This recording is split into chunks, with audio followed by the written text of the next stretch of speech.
But I'm a number plate. Any number plate is you. Okay, sis.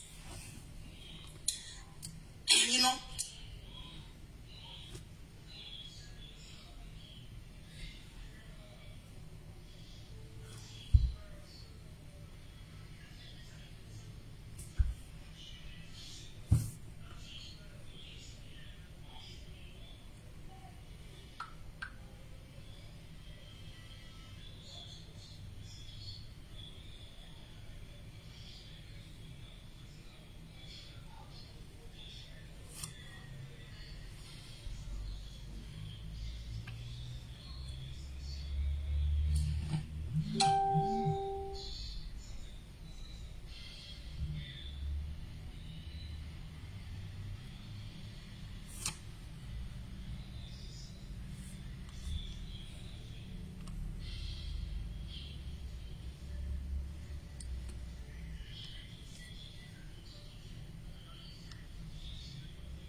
Hello guys, ndikumbopindura ma message ari kutumigwa nevanhu kuseri kundiwa ndikupindura ma message avo ndiwa ndikupindura.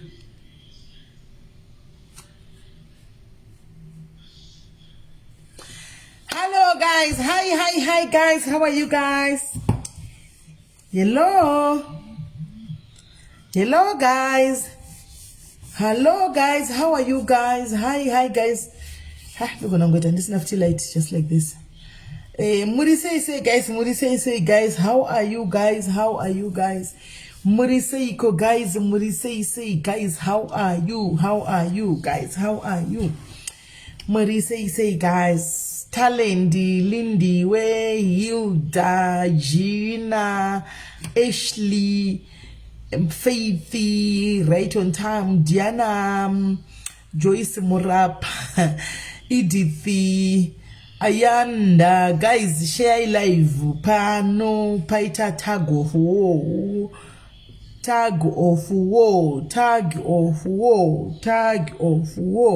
Me, I don't know. Tag of war. Right. Timbons go to Shirikufamba say. Okay, guys, it's a fast. Yes, Charlene, celeb in the EP. Charlene celeb.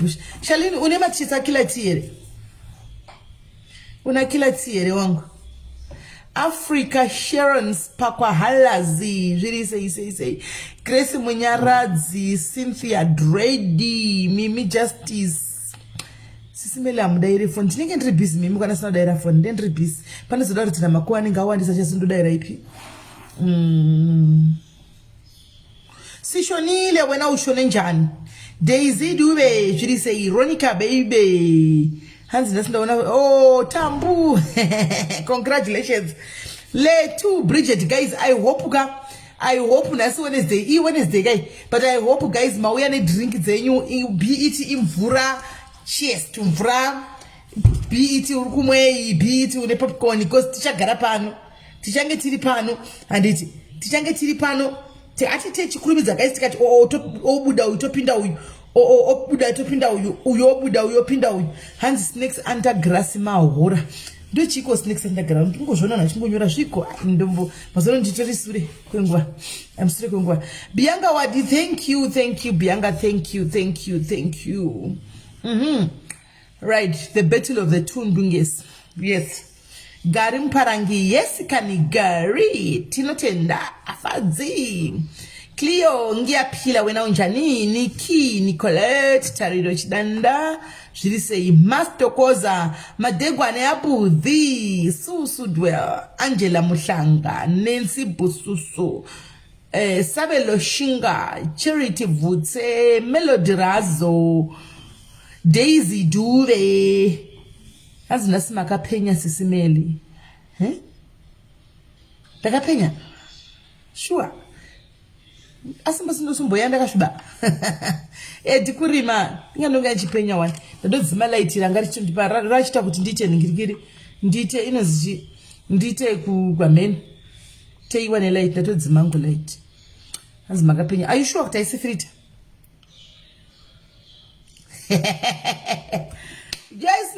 yesi Rev Dokas my Kim hands we deserve 4 hours letu ukudzipedza here 4 hours uri pana kuti nengo atiza yesi nyasha. Thank you Ethel ukudzipedza kuti nengo atiza. All right guys, maskwera sei mamuka sei salibona ninjani Lucia Juwawo, how are you? Pemchelele Violet, thank you my Benny mfana wangu love Joy James. Maskwera say guys, muri say guys, how are you guys? Jiri say salibona ninjani dumelama dekwana the guys. I hope you are well guys. I hope you're okay.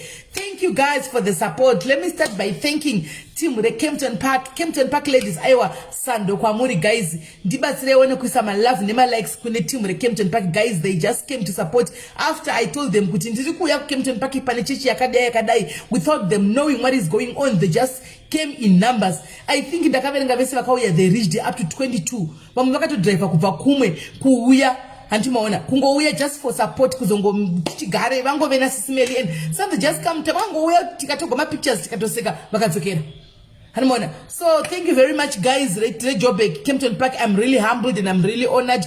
Musaitira inintoga please ramba mchitra vamwe vese makandi dukupisa zvekudaro mufunge ende makandi siya nechitsvambe chekuti vakomana chero kanzi kwai kwadai ndichange ndichitoziva kutoti nzira yeyo Kempton Park igara zviya iri kupfumbirira nepapi kutodzosera chitsvambe hanze ukarova shumba nembama inoita sei.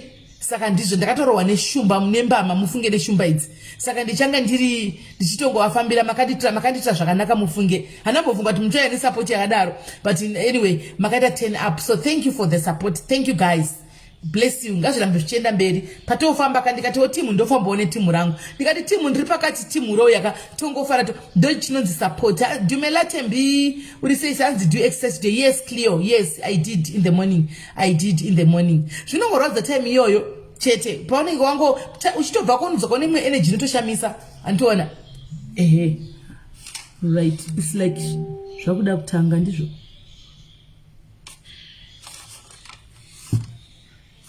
Hello. Matofona. Matopira pa network. Matopira pa network. Hello, uri kuninzwa? Maskwera sei. Ndaskera sei.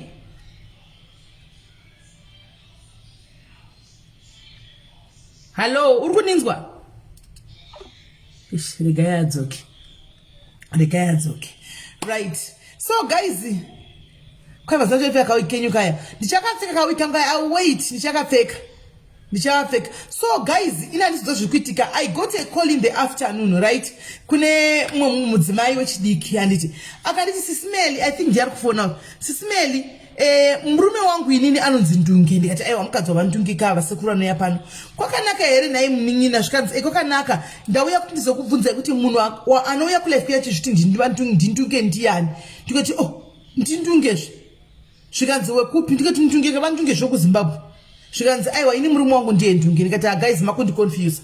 Because pane vamwe vanhu 2 vakamboya before vachitaura izvozvo kuti Ndunge auya palife penyu uyu ndiwe kunyepa. Indikati ndiwe kunyepa ndipei proof kuti ndiwe kunyepa.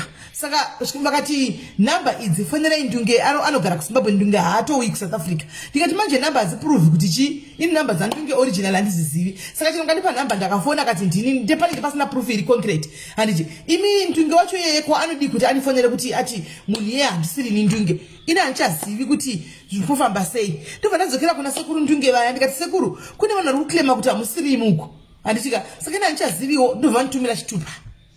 Hanimona vanditumira chitupawo chakanyorwa Jabulani Makuyane Ndunge. Ndave confused paya chitupa zviya ndikati kuzvova kunditumira chitupa chine zita racho iro saka zvikufamba seiko. Hanimona ndadzokera kune vanhu vaya vanga ndivinga ndikati ini chitupa ndapuwa. Chitupa chiri kutaura kuti Jabulani Makuyane Ndunge saka handichawisisi mukureva kuti kudii. Hanimona zvikanzi tionei picture yemunhu wacho ari kukupai. Ndatora picture yasekuru yaya vanga vakaisa profile picture namusendera. Zvikanzi ndiye uyu Ndunge wacho kuZimbabwe. Asi munhu ari kutaura apa asiri yeNdunge guys. Yanga yatove confusion. Ndikati muri kuti kudii kwemi. Hanimona ndikati saka ndoziva sei makuti ndiconfuse ndichazivi kuti ndoita sei. Ndunge mwana wachona Maxine Chipo ari kunzi mwana wachona.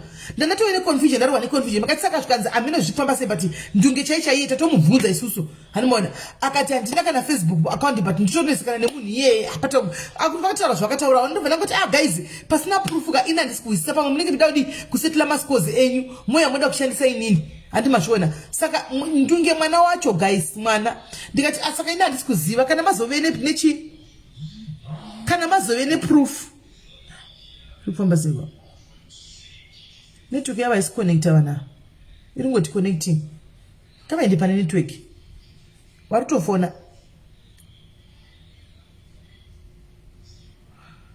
saka zvadaro papa yakundibva nyaya yacho yangopera yakadaro tikati yangopera pasha ya proof yabuda asi vanhu vanenge vachida kuwachisana remember kuti vanoda kuwachisana asi vanogona kutishandisawo isinobva datozviignore hanimona vanhu vamwe vamakaenda kuna andiselina kwayakati kune vakauyawo kwandiri gasi nyaya yacho haina proof saka togoza kuti toisolva sei hapana proof yati yauya sofa ndakadobvunzawo proof saka hapana ndobva nyaya yacho yangopera zvakadaro saka nhasi ndopanozovingwa nemukadzi ushu thank you Bopat ndopanozovingwa nemukadzi ushu akati ndinotone murume wangu pano ndiri kumbirawo kuti muedhe Ndunge wenyu ushu wamuri kuti ndindunge wenyu aizvi kwari kufona ava vandivapi zva vanhu vacho emalife ndikati horaiti zvikanzi muedhei nokuti isi ndauya nemurume wangu pano nyaya yatonetsa because kune vanhu vakauya kumba vachiti sekuru makati tiuye kumba mukatipa adresi ino asi vachisvika kwai makataura neni paWhatsApp murume wangu haiti zvese izvozvo musekuru voti ini ndakataura newe kupi seku kwai ava vandunge vekumusha voti ndakataura newe kupi kwanzi makandipa namba paWhatsApp makandishandira ndikabhadhira mari yangu 1 kasi handina kudi mukati ndiuye pano mukandipa address kwai kunonzi kuWindsor kwai kupi zita rataugo South Downs somewhere there South Downs or something hanimaona saka taticlear nyaya iyi because vari kutumigwa vachinzi uyai ina handizivi zvinhu zvanhu amene zvanga zvangwa achitaura dati vataure vega hanimona saka ndikati alright saka ndakatira kuedha sekuru Ndunge vekuya pano vaya handiti sekuru Ndunge vakati saka vambosangana but apatadza kutaurika because network ichi iri kunetsa vamwe vari kuZimbabwe vamwe vari kuno kuSA saka kuti tinyatsodzwisana yanga ichinetsa saka zvapesa zvadi zvaramba saka mudzimai wacho uyu ndiye ari kufona right now apa ndofunga akatomira nemurume wake but network yavo manje yakundinetsa tichahwisisi manje kuti ndopafambisa sei. Let me try calling. Handizivi South Downs yacho kuti nde right. Hello.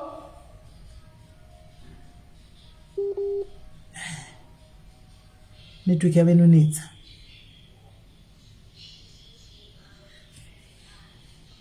Network yave inonetsa kuZimbabwe manje yangoti reconnecting.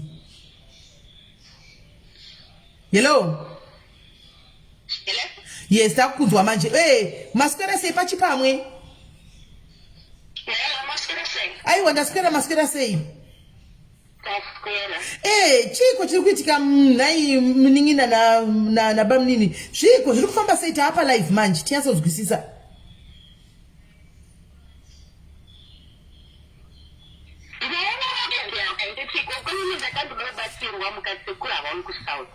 But pasisine vari kuti hanzi sekuru vari kusouth nhasi indaba kuenda kusandudza ndikati is not kusouth nditori navo panapa ndopaazondipa namba dzenyu chikanzi taurai navo munyatsomunzwisisa because vari kuti ivo vari kusouth ndikatozoti inenge vayani because this person anetsa nenyaya dzekudira vanhu iye munhu yeyu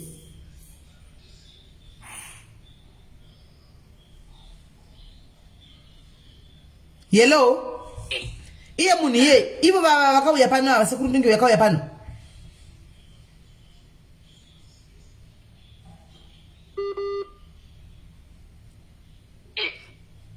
hello network yako nditachitiza hello uri kuninzwa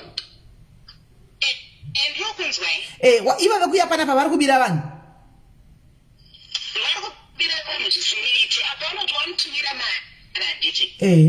wamutumira mari akuti zvako zvinoita within 2 or 3 days anditya then iwo wazofona manje kuti sekuru zvi zvangu hazvina kuita then obva akudirecta kuSouth Down kuyewoya kuti kuna sekuru mandidedza zvinhu zvangu hazvina kuita kuSouth Downs ndokwenyu mimi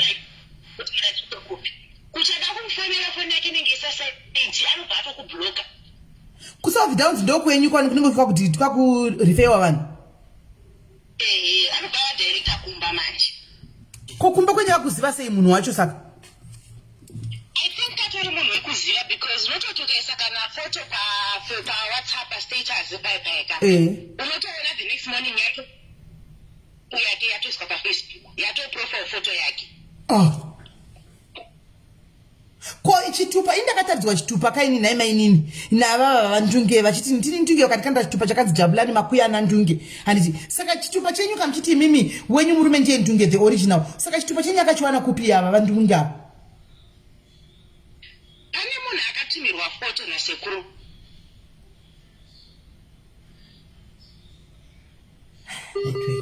Benza kakusekiletesa photo iyi. Matikudi hatina kunzwa yakata phone.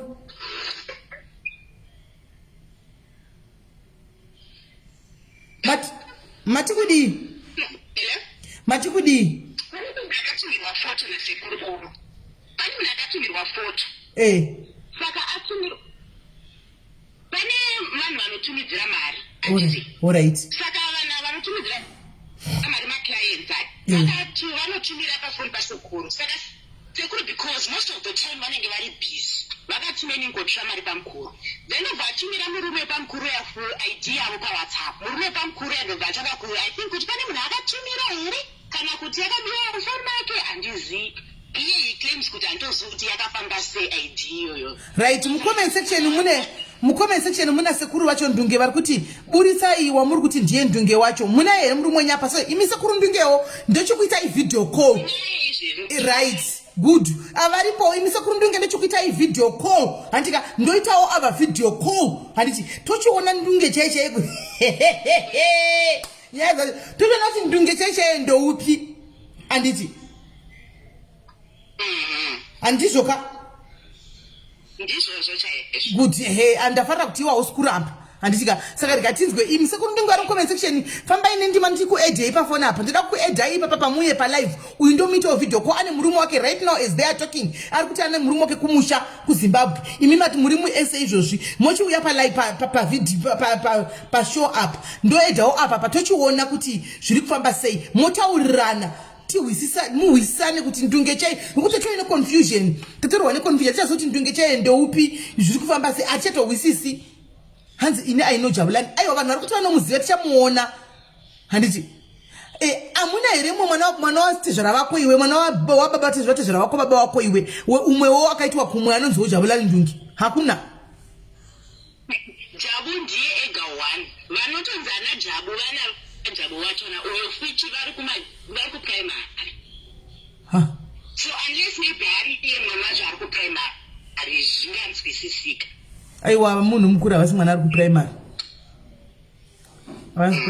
Because vese ndivana Jabulani Ndunge Makuyane vose vari tu ndivana Jabulani Makuyane Ndunge zvino tabva totoshaya kuziva kuti uyu ndi Jabulani Ndunge Makuyane uyu ndi Jabulani Ndunge Makuyane saka iye chaende upi saka isekuru isaitione nikirikiri isai ndakamirira comment yavo ndobva ndaedha ndovaisa pavideo call ndobva ndaisa ndoedha sekuru anokuti vari pafoni iyi uyai sekuru handichakuonei comment yenyu muri kupi because Ndunge uyu ari pafoni wekuZimbabwe ari kuti haiti zvisocial media haiti zvisocial media zvachose mukadzi wake ndiye anoita zvisocial media iye haiti ina handichahwisisiwe ipapo ndopa ndabva ndatodistroyeka mufunge ndaparadzika ipapo varipo vandunge titimhoroso naimainini timhoroso zvivandunge vacho kana vari padhuze tiwewo makadiko vandunge zvakaoma tiripo hedu makadiwo sekuru zviri ndatove neconfusion wesini zviri kumbofamba seko nai sekuru ndikati zviri kumbonyatsa kufamba seiko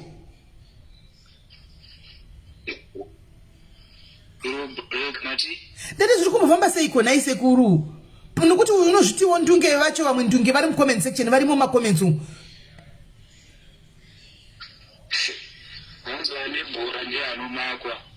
ane bhora ndiye anomakwa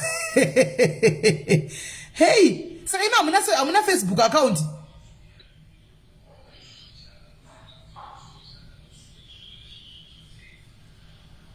sekuru hello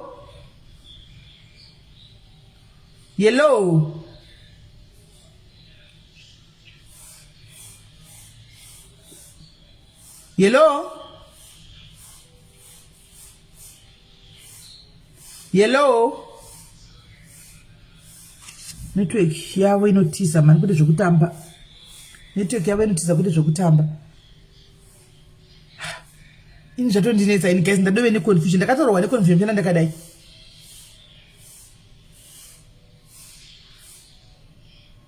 Zvinhu zvacho nditaura hako.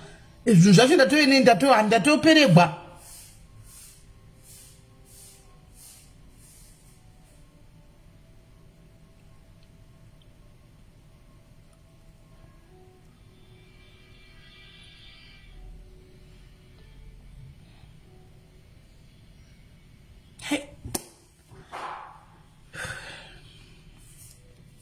Ngatimirire foni yawo. Foni yedu yaiswa on hold. Ndofunga papinda direct call rekaitinzwe. Ndunge light aripo vari pa phone call yawo iri on hold. Rekaitinzwe. Tite video call. Mirai tite video call kana vadzoka tuone.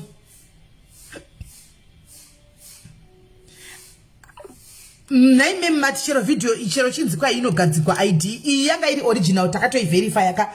And iye vari kutaura kuti chokwadi ndeyavo. Anditika ndeyavo asi if ndeyase kuri Ndunge but vari kuti yakatorwa menoji yakasheka sei kwavakasenda kune munhu angatumira mari vachida kuti mari iriliswe. Hano muri kunzwisisa. Saka it makes sense zvava kutaura though.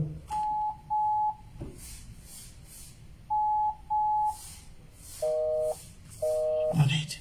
Network dzokuZimbabwe futi mirai tinzwe.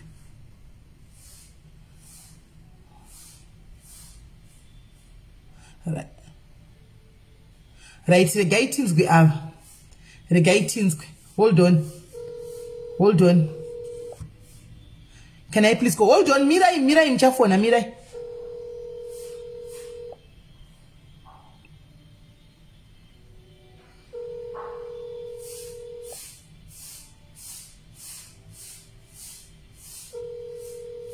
Wekuziva kuti hana Facebook account zvachose. Hello. Tokugamuchira pachirongwa pa Clash of the Battle of the Ndunges World War 3. Machikudi ikola. Matichi chakaitika. Okay, so after that Shona. All right, hold on. My Ndunge is doing video call. Hold on, ndokufondera back. Ramba uri pa line. Right, vari kuita video call. Rega nditore video call. Right. Ava ndo vantunge ava. Hello. Sekuru makadiniko. Ndiripo mama makadiko. Aiwa tiripo. Zvino tato ini matende zvatosiyana mira ndikuonei. Hamuna pane light nyasa kukuona because pane chitupa chandakaona ndiyatsona kuti ndimi here muri pachitupa rotamusi. Mira ipane light. Aiwa chitupa chandakaona ndechenyu. Chitupa ndimi muri pachitupa imi ndimi. Chitupa chanda makapfeka hembe ine white so t-shirt ine white nefunga nezvigreen so ndimi. Vakawanda vari kusenzesa ID yangu kana mapictures angu. Zvino zviri kufamba seiko. Aiwa tafara kukuziva indoda kuti ndinyatso kukutokuzivai. Ndadotora screenshot yepicture yenyu kuita kuti ramangwana ndigoyatsoziva. Maita henyu nekuuya pano kuzozvimirira ava vantunge ava ndo vantunge chaivo ava. Ava mwana wavantunge mudhara Ndunge is normal. Alright. Banditi ndokufonera ramba uri pa live ndokufonera ndine vamwe maguests. Sharp. Right. Ava ndo vantunge akati viwe pakoya pana patakatobvunzawo kuti baba zvikanzi baba vakafa ndina hanzvadzi yangu inonzi ameno anogara kuMozambique. Mune hanzvadzi iri Mozambique. Itoita zvokurapa vanhu kuMozambique. Vakataura nezita rehanzvadzi yacho vakati ihanzvadzi yangu inorapa kuMozambique saka ini ndini Jabulani ndini wacho. Chitongoti vanhu vamunenge musingazivi ema makamubvunza kuti zita rabambo vako rekuzvarwa vanonzi ani kuitire kuti Ndunge ravanoziva makamubvunza zita kana ari munhu womufamily menyu kanenge achitoziva zita rababa venyu kana iri family yenyu iri kuzviita.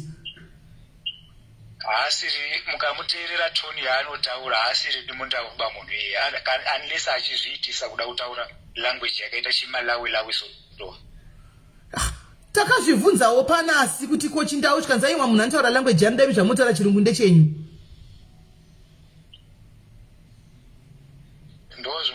mabasa embavha iwayo. Imi Saka mutorina kana Facebook account sekuru? Andina ngoye kuswera pakuenda paFacebook zvinotondinetsa. Ende zvakaoma vedu we. Saka ora izvi zvamachiuya pano takutokubatira iwe ipo pano apa kazvamatouya ipo panapa zvamatogona. Saka imi vanhu vanoda kungokubata iwe imi vanokubata ikupi nokuti vanhu vanga imi vanhu vanga chitoza ina ngandoziyiwo zvifamba sei. Vanhu vokuwana ikupi nokuti vanhu vakuto vanga chitokutsvaka iyi tasashinisa kuti ndinge wacho chaita upi. Vanongondiwana pamba pamudhara wangu ipapo ndopa ndingori handibvi. Ko vari kure vasingagoni kuuya kumba. Unoziva zvazvinonetsera. Vekubatsirwa pafoni ava. Ndovekuzonzi tumidzira mari uchitumidzira mari kwausingazivi kuti uri kuisa kunani mari yacho. Ndosaka vanhu vari unenge uchitumidzira mari uchiti uri kuitumidzira kunani wausina kumboona. Uchiti uri kuendesa kuti zvakafanana nemunhu ari kusungirira mari pagumbo remvuu. Ichienda pakati unoitevera sei? Ipapo panonetsa. Asi iko zvino zvavakudaika asi zvavakudai so kaiko zvavakudai zvadai so vakukuziva ika. Vanevo kuziva. Pamba kupi kumba kuZimbabwe avatombowi South Africa. Ima muna imba South Africa here sekuru Ndunge imi. Hamuna zimba ramuri kuwaka muna South Africa.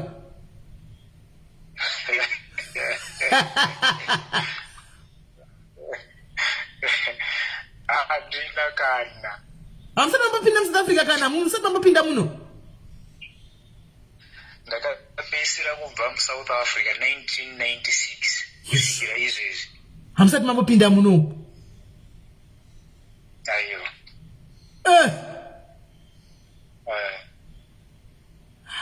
Pana kumira mushi. Hey. Hamuna umwe kana mwana baba wenyu so wari kunzwa musingazivi unojabulani Ndunge pamwe kuda mune mazita akafanana wana baba vanozviteka vanoganga. Woita mwana wako vomuti ujabulani makuya ana Ndunge.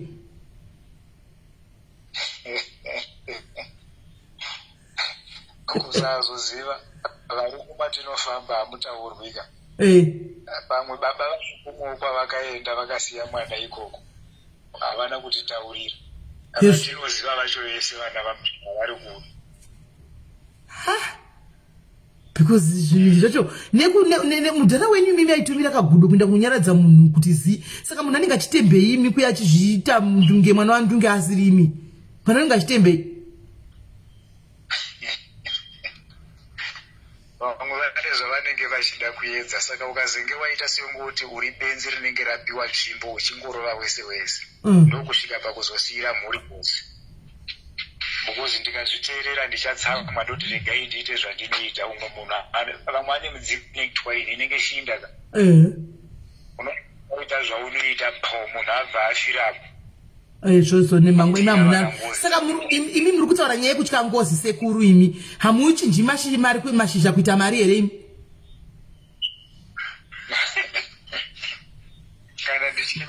Sekuru Ndunge vauya mukomenzi mirei sekuru Ndunge vamwe vauya mukomensection umwe kwai nditadze kudlarifara baba vangu kuti ndiwaniwe. Imi sekuru ari Ndunge kukomensection uyai pavidhiyo apa. Uyai pavidhiyo apa tikunyatsokuona wai muri kuramba tatokudhautai. Wai musiri kuda kuya pavidhiyo apa. Wai musiri kuda kuya pavidhiyo ava vauya ava fefe inda kunya ava ndo vantunge chaivo because havana kuda kuvanza vanyatsotozviwira vakati ndini apa vatoripo apa. Imi chichaiwo the same thing uyaiwo apa tinyatsokuonai. Anenge agona kana akatouya ndakuziva ropa rababa vangu riri kunze randisingazivi ngaakude timuone. Zvokwadi saka mati mari hamuchinji here because ava vanochinja mari kuita mashizha kuisa mari sekutaura kwavo. Saka muchitorerwa mari mune muri kuitirwa feki. Iyi mari yaina yacho.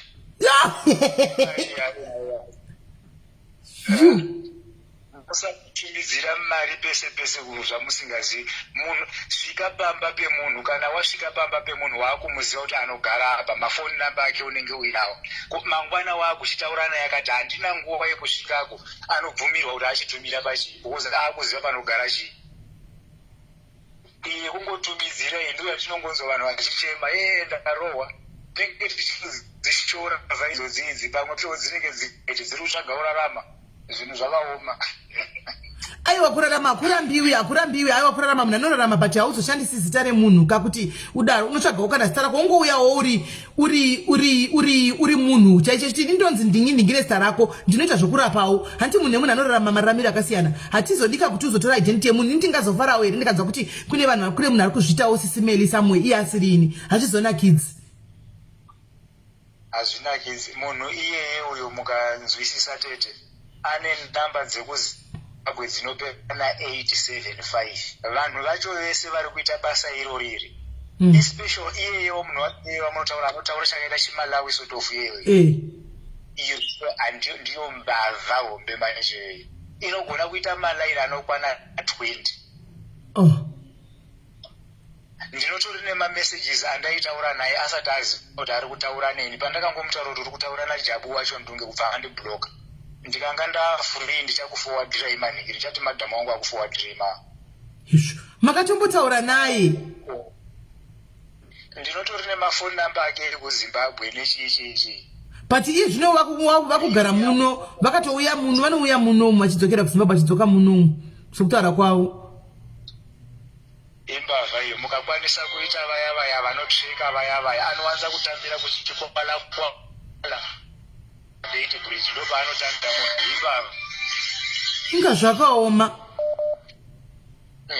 Mukatsvaga vaya vanotsveka vaya munomubata anotambira kuchikwala nekubate bridge ndo area yake. Saka akuzikamwa akumbomhanya achienda kuSaudi. Bva zvakaoma sikana kotadarireiko naye asikantadiko kotadarireiko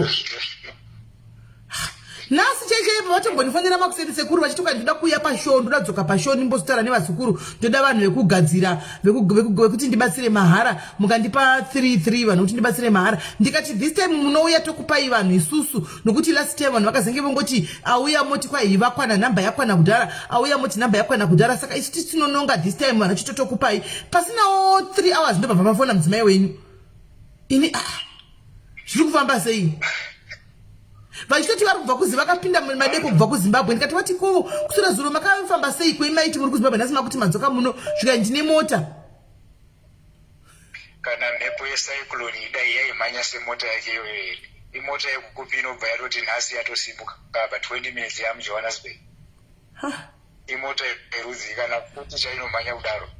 Aiwa maite henyu sekuru takunyatsoziva iko zvine zvehameno handizivi asi ndogara kutaura hangu kuti go at your own risk saka hameno vanhu handiziviwo pane vamwe vakatomboya nematestimoni vachiti tabatsigwe tazodai handiziviwo kuti zvinenge zvichifamba sei handizivi asi tafara kuti taziva at least sekuru Ndunge light takukuti light kana kuti muri mwana imi hamusisiri baba sekuru Ndunge light takunyatsokuvaziva chako asi ndobvumidzwa hangu kufona direct kwete zvokuya ndiri kure zvenyu ndine vanhu vanondishungurudza sekuru ainga chotara sarangu everyday kungomuka hagoni kuswera asina kuti meli this oswera hagoni kuswera asina kuti meli this haagoni kumwe achingoda kungotaura nezvesarangu ndoda kungoti mumboita vanhu zvimumumu sekuru 3 days chete vanhu vasingatauri 3 days chete ndandishibodana sekuru Ndungawo ngavauye panhingirikina apa toda kuonana ka hawauye ba vauye vanorambirire vari sekuru Ndunge vacho toda kuvaona ndingatofara kuziva ropa rababa wangu riri kunzi. Aiwa kana hani taida proof kani zvokungoti munhu asiningi tine chida proof isitodhila neproof kaisu ndotodhila nayo taida proof zvamunochiita ka video yandakaona ka inini ka ndi munhu akamira ipapo but pane zvakaitika pavidhiyo apa ndinandichahwisise kuti zvinofamba sei. Pane video yandakapiwa nomwe murapo wakanga achibatsira kabati murapo wacho nakatozopesera atya zvokutotya zvototadza kurara usiku saka vata chingondifanira usiku hwese achingoti yesi ndikati acha waenda wega saka nanzi kuti ndo zvinoitikawo handizoziviwo kuti zviri kufamba sei. Amen. Video inotyisa chaiko inotyisa chimunhu chinhu chakadedzwa chikauya chikagara apa chikamira kuti dzirikiti apa vadedza chinhu kuti huya pano chinhu chikatouya kuti zvemuAfrica novhile zvamunoziva zvokuti unodedza chinhu kuti choya chikatouya nemhepo chichiona ichi chikagara kuti chikati dzirikiti pamberi pavo kudai vakachituma chiri chimunhu vakachituma kuti inda kwakati unoita zvakati chikasumuka kudai kuita kunge zvemufirimu. zvinhu zvakaeditwa izvo ndinomunotoziva tekinoloji kupfuura isusu kai iri kuitika iyi.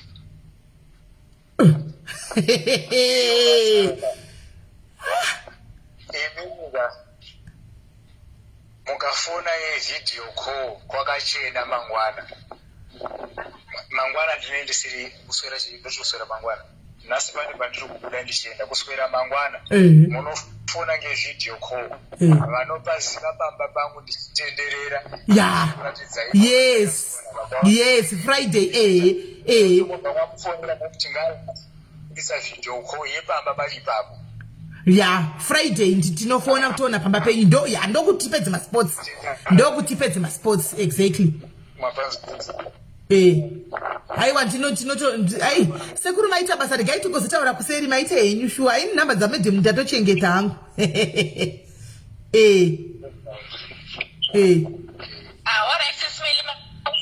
All right, Nina, thank you very much. Thank you for clarifying this, All right, it's okay. Sharp. Hey. Pakaipa. Right, imi sekuru Ndunge vari comment section uyai pano.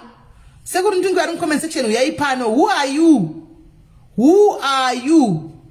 Sekuru uyai pano muri kuvunzira nema video muri kuedita paina sekuru Ndunge ava maka edita ma video. Hands maka edita ma video. But you guys, on a serious note, guys, varipo here vakamboenda kuna sekuru Ndunge vekuya pana papa mukano chinjigwa mareketa mashisha ngataure about testimonies. I'm just going to take only 3 people because tinema live langa vananongo yavega kwandiri anditi so aripo here munhu anoti ndakachinjigwa mashisha akaita mari please ndokumburawo ufone handikatipedze nyaya ika 1 anoti ndakachinjigwa zveshuwa mashizha aya akaita mari nokuti ndozati makatomboinda imi muchida mari madiaries ngative let's be realistic kune vakatombobuda apa vakainda chitaurai nyaya iya anditika chitaurai nyaya tichiona kuti haufa taurai nyaya tichiona kuti haufa ndatodonha ndabvunza zvasquare ndakangamwa tozoona neFriday don't worry tovhuti neFriday todakona kumba kwavo ndoningapedza masports video was live pachito imotamba imi hello mafoma matikudi mining part iri pachirongwa che the battles of the Ndunges ndakati ndivabatewo ndairwadziwa nandabirwa zvinhu zvangu zvese mumota matsotsi akangopwanya hwindo remota ndobva ndatorerwa fesi yanga ine zvinhu zvese saka ndakarwadziwa because vanhu vacho vaitochaja macredit cards madebit cards zvakaitika manheru saka by the time yandakazofona ndichiti ndikancele everything vanga vambotry so ndakati since vativo vari kudetsera vanhu vakabirwa for free chiregai ndivabati vakandiudza zvikanzi ndikutoda 5,000 rands tumira izvozvi so ndisati ndasumuka kuenda amene kwavanoenda kunoita zvavanoita zvacho kuti vagadzire but foni racho vakanga vakuita kutumira maaudio messages ndo akangondiudzi vaida mari chopu zvokuti ndakati ini ndichikudzai kuti ndabirwa zvese handina kana nekadi chaiye kubhengi kana cash ne1 5,000 rand chitotsvaga izvozvi zvikuru chitotsvaga manje hauna vaunokundira here maitiro acho avanoita then came to find out even pawhatsapp kumastatus uko vanongoposta material things munhu yanobatidza excuse me zvino you know saka ndakangoti ameno chakangondicha kuti ndinyumwe kuti munhu yaasi legit I don't think kuti ndivo because vanga vasimbori more focused mukuda kubetsera he was more focused nekuda kupiwa mari unfortunately handina kuvabvunza hangu kuti ndotumira kunani otherwise ndingade ndakaita zita pandakazongozviignowawo ndobva ndangorova kuti ati mari handina ndaishayiwa ndokupera kwakangoita conversation handatozombovanzwa kana kwavari kana kuti vati muzukuru chideredza wondipa kana 3 kana chi aiwa vaitongoda 5,000 iyoyo saka ndakazongosiyana nazvo ati vanotaura havana kana chindau like you can tell avasekuru vabva pashow apa kuti vane kanombobuda vamwe vaivaye it was pure you are sure now you could tell kuti apa panenge pane zvechitsotsa. Saka iye vanhu vangwarire vanhu vanodyirwa uchitofunga kuti pamwe tiri kubetserwa taitozobirwa twice. Zvakaoma. Alright, Muningina, thank you very much. Gatoro chine mashows akati wanderi gatoro turi kutandadza muri kumabasa ka chitai zvebasa muchiona. Yes. Thank you so much. Alright, sharp. Ish, yeah, pana kumira mushi. So, hello. Hello, Simere Murise. Mushi kanjani? Munhu itori chaiye. You still remember the number kuchendera number nditi zipineiwo kwa prophet kuda ku account Facebook. Prophet Jose. Yeah, zvandakaita manje makabva mapinda. Thank you for that. Makapinda number dzangu. But munhu akazoyama nekuinbox kufoni. Akati iwe muri chiyaku kubvunza zvakawanda. Madam Tsenangura, chikanga ukwanise here kuti tiise madhiri. Ukasararama usingaite madhiri muno muSouth Africa, chinodiwa imari.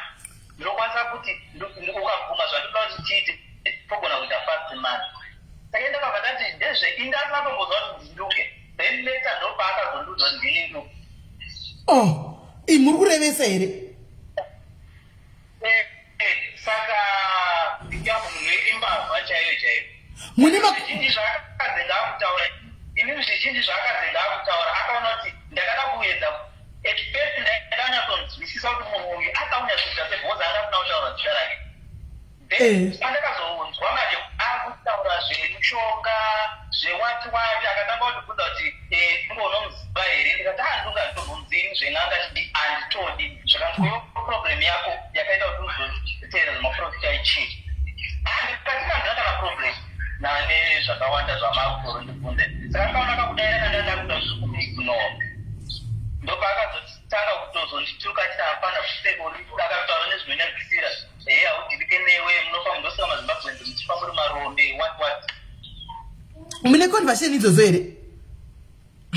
Ya, mabasa zvimwe zvacho ndinazvo but zvimwe zvayaita kufona. Muntifone mutisiforwardira undione. Ndikatitrai kuvabata. Alright. Hesh, nai mwedu we. Alright. I don't know. But ndozvanodira padiaries ka padiaries zvinobuda chete.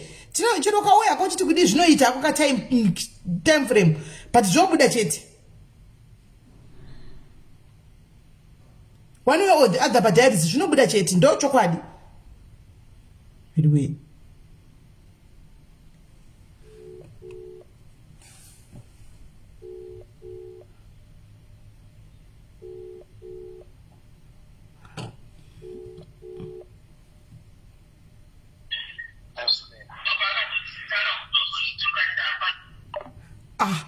Kumuri kuzwa kutoteerera live iyi vanondidaira vachiteerera live mondikata futi kwai ndisisi meli dairai kana isekuru ndungati muri palive davirai ka muri palive chidairai muri palive aiwa sekuru imimi whoever anochaziva kuti whoever you are this is not right. It's not right because yona ningu achida kubatsira zvemachokwadi madhiri kana mungata madhiri enyu munoita madhiri but musingapinze zita remumwe munhu mukati kuzviti ndini ningi hamondapo makurasika mbozi makushandisa ininika ndino memi makushandisa monzonifungira here pamunochita zvinhu zvenyu izvizvi kuti munenge muchiningira serangu rinenge richipinda pasitikeni saka munovenga inini handikuzivi saka makatomaka inini because chokwadi kapa kana zvokuda kuda kune kwakuzonzi sisimeri hanomaona but pamakauya pana pamakauya ndokumbura kuenda pashow zvakare nda kubatsira vanhu zvikare tikabvumidza hanomaona tisingatokuzivi iyo but this is not right though. It's not right. Makurega udaira phone futi. Hello. Hello, makati chisimere. Ndiri right muri sei? Live abandofona ndaratika. Atinda kambono kuti abo zvinhu zvangu zvikafamba ndizi. Kauzo ngira chocha waita ndakuzoma nakuwa. Atisinyatso kunzwa yi? Ngati andakuzoona kuti vatunge chaivo vacho vamazvitaura kuti vanga vakaenda sei. Because ndanonoka kupinda but ivo vacho vari kuJoburg ndakatomboenda ndikanovaona live vakandibatsira zvinhu zvangu zvikafamba zvakanaka saka handichazivi manje kuti zviri kungofamba sei. Izvo. Makaenda riini? Ane 3 weeks from so. Mukatobatsirwa zvikafamba? Zvikafamba zvingaiti simera handiziva kana kuti kwanga yanga iri nguva yaMwari kuti zviite kana kuti zvihandizi. Mama dambudziko rekwemanje adzi. Handine matambudziko emari. Mukatochinja mashizha akati chamari. Aiwa, ivo ndo vakandipira zvavakaita vakachinja 50 rand vakati ndiite naye. Ndinoita zvandoitawo zvandakaazvo vakati ndiite naye. Mari kadi ikachiduruka here. Mari makazongo mukayazara mumba. Aiwa, ndakumukayazara mumba. Makadi makaziwana sei mari? Mari inini ndoita zvekutamba loto. Motamba loto. After vandipa 50 rand iyo ndakatowina 500,000. Anjadzi mune 500,000. Handiri kurevere nhema ndogoda kutendera clip racho SIS papa comment section. Aiwa ngaisendei mucomment section kandai. Kandai mukatadza kana kupa vanhu vecharity kana senti imawina 500,000. Mukatadza kana kubatsira vanhu vanotambura panapa kuchaiko chakune mwana uda uche kuZimbabwe kuno baba wake imakawina 500,000. Ndakupedzera vanhu chinhu chatongouyawo handikuona ita tongouyo ndatoshamisika because nditonetseka kuti tunge wacho handakuona kuti angaitaura ndeupi. Saka nditoshamisika kuti what's going on. Alright, isai strip mucomment section tuone. Ndakatoatendawo nemari yakawanda zvingaiti ndichitofungidza vanhu pamwe ndivo kana tichiva. Saka nditoshamisika kuti ndeupi what's going on. Muchitamba loto. Yeah. Guys, mangwana kumunhu wese kuloto. Munhu wese kuloto mangwana. 500 gida. Tinaye mdhanzi ndane half a meter. Alright, mwanjanzi yangu. Thank you very much. Isa inikikiri comment section. The sleep. Alright, thank you. Regai tuone sleep mu comment section. Regai tuone comment section. Uye diary ziniki sibodo. Anda zopera power. Anza ndiperi power kunyepa. Unopera power. Regai tuone sleep tione. Kana sleep chinge yato uya pano vanda topinda panya inotera because nasi change tiri pano handa kudzai. Kuti change tiri pano nasi. Tine behind bars busted abroad kwa behind bars yesho. Busted abroad ne dzimwewo nyaya dzakangodaro. Zvacho. Hello? Hello, hi SIS MELLY. Yes, how are you? Well, thanks and athi SIS MELLY mase ngicela ukukhuluma phezu kwabhuti lo ophumayo manje othi wawini lotho mina into engiyibonayo mbona ngathi Ndunge lo oyefake I think la engabe eyinyanga uyakhumbula lapha ngesikhathi esithi usisika ana uzamrefer kwenye inyanga eJoburg mina ngicela ukuthi maybe wayezitsho yena. Ngicela ukuthi maybe wayezitsho yena. But eyenza lezi zinto kukhona lo bhuti ukhulumile ekuqaleni wathi yena waze wamlanda inbox wamuthuka wathi wena asenza amadili manje sizoba sithini lapha. Yeah, into errong ukuthi na sebuya lapha ezokunanda kubuye ezofuna ama-customer ngendlela engayisiyo esebenzisa igama lamunye umuntu uyayibona imistake laphana because as long as aza lapha vele asebenzisa igama lomunye umuntu vele kuthi ukuthi nami uyangifaka nje ngebait wabona uyangifaka estikeni kanti mina vele angikwazi lutho wayangantshela ngayiqiniso wayangantshela ngayiqiniso lapha aphambanisa ngoba ukhuluma iqiniso wazizela kahle wacela kahle nokuthi eze ngegama lomunye umuntu. Hayi ngiyabonga sisi wami, thank you guys. Ndakamirira sleep apa ndova ndatodonedza live. Ndakamirira sleep apa ndova ndadona live. Todapinda munyaya inotevera. Todapinda munyaya inotevera guys. Handiti ndisina kuya saka ndakuya ndokutsivira eka mazuva aya amwande ndisipa ndiri busy. Mazana ndiri busy kuita zvinhu zvangu. Hanoona.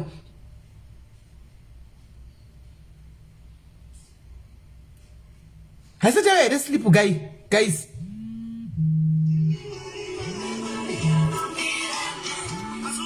Mazuva ose upenyu wangu. Hello? Hello, Tiffany? Yes, could you say? Did I try? I think Panyayasi ya Ndunge kuna kuwa paini nyaye kuti Ndunge alipo Zimbabwe ndiye the real aisa video call. Uyu munhu arikupona chitora 1 million anogona kuwa ari munhu anoshanda ndaNdunge uyu anoda kuti vanhu varambe vachienda saka uye achitaura kuti 1 million anogona kuti wakatogara naNdunge wacho kuenhema uyu wamuJoburg uno pasite.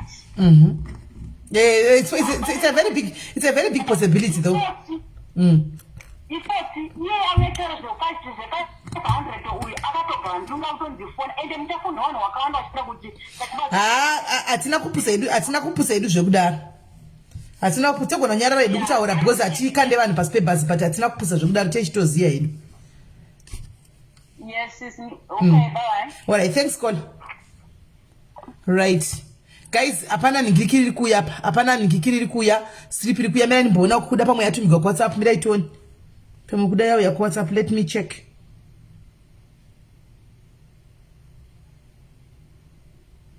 Okay. Hakuna slip ya uya.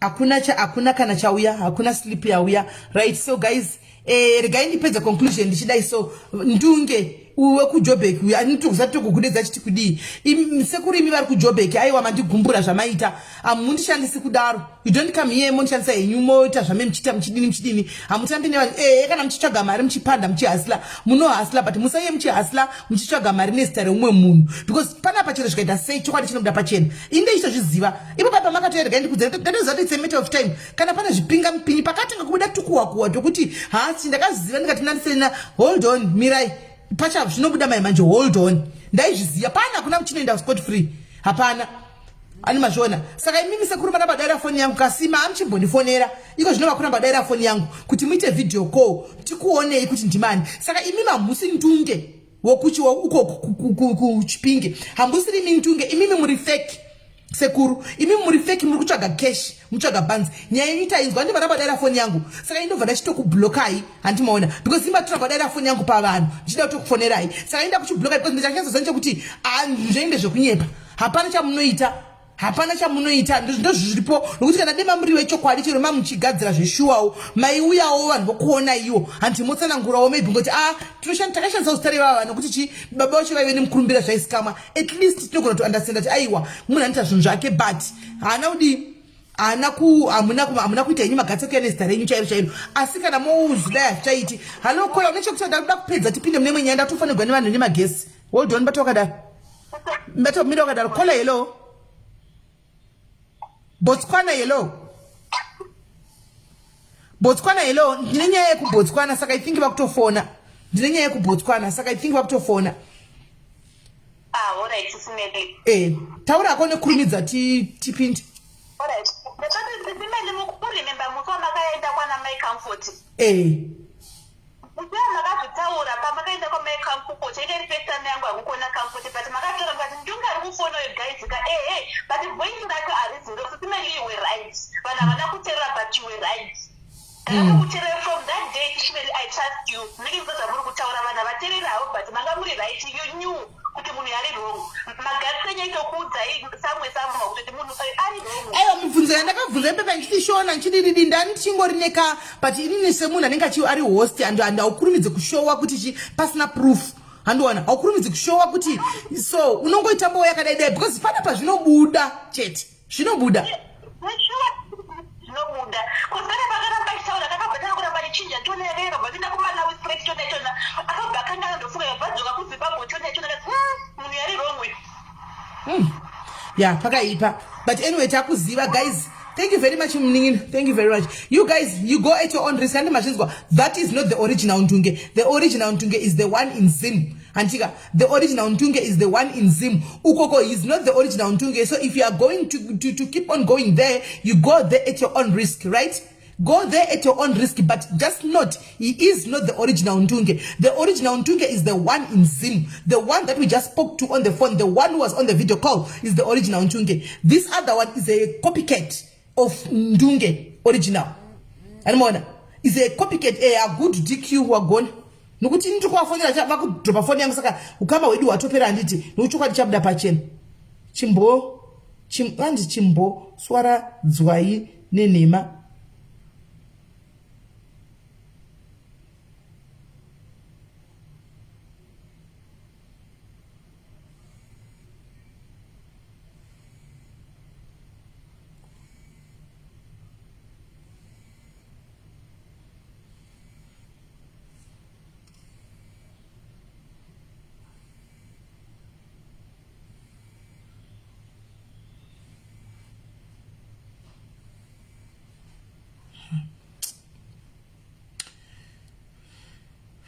zvingatondinetsa izvi. Pana nema pa chokwadi chabuda pachena pana kana nema chokwa vauya nefesi yavo confidence ti hawe imi maramba kubuda nefesi yenyu makuti kwa intikudzwa nema dzipi imi ndimi muve kunyepa because imimi munobva kuchipingana kuti mune magirlfriends ameno dziri renyuko zvamuri kunisendera zvamanyorwa ndakublokai sekuru ndakublokai zvamuri kusenda zvamuri kunitumira zvamanyora zvanyogwa kuma 6 after ini ndakuudzai kuti kuyai kulive kuma 6 days zvanyogwa masikati zvanyogwa after ndakudzai because ndakudzai kuma 3 kuti live musine nokungatidza kuisana pafoni paneta conference paya muchiti hamusi kuwa network hamusi kuwa mukapesera vati muri busy ndikati alright live manheru ngatisangane ikoko ndopamazi iyi message yamukusenderai ndekuma 6 manheru ndatokuudzai kudhara saka imazogadzira machats enyu amazogadzira machats aya hasi forwarded magadzira machats makuda kusina kuda kutokonvinza amusiri imi Ndunge. Be real and be honest. Amusiri imi Ndunge. Amusiri, you are not the original Ndunge. Amusiri imi cheka notadza chivideo chia video ndakuda kutadza video ya chiona video. Chiona video sandainda. Chiona video sandainda muone. Ndava kuda kuti ndipisisa kudai kunda ndipisisa nevanhu.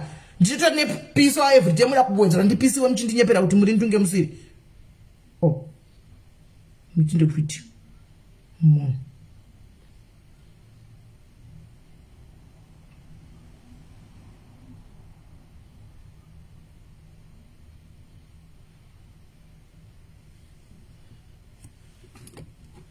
Can you see? This one. Mwenye kuona hivi. Mzukuru haripo. Ndikukubuza izvozvo. Ndakubuza izvozvo. Noenda kuLondon kuVirginia. Unotambira zvisinei zvinhu zvake zvemwoyo. Umugadzirire kuti awane license. Saka akabata mapato aedza power. Right. Muzukuru ndinokutuma kuna zvisinei. Uitapiwa license.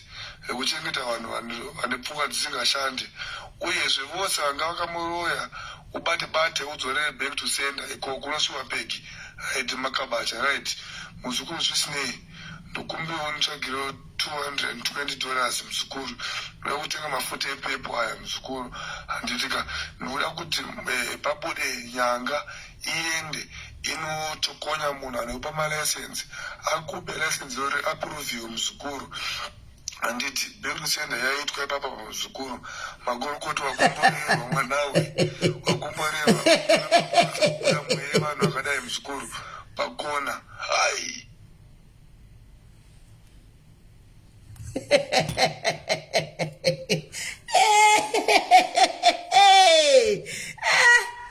uye Nikisi uye Modo veduweka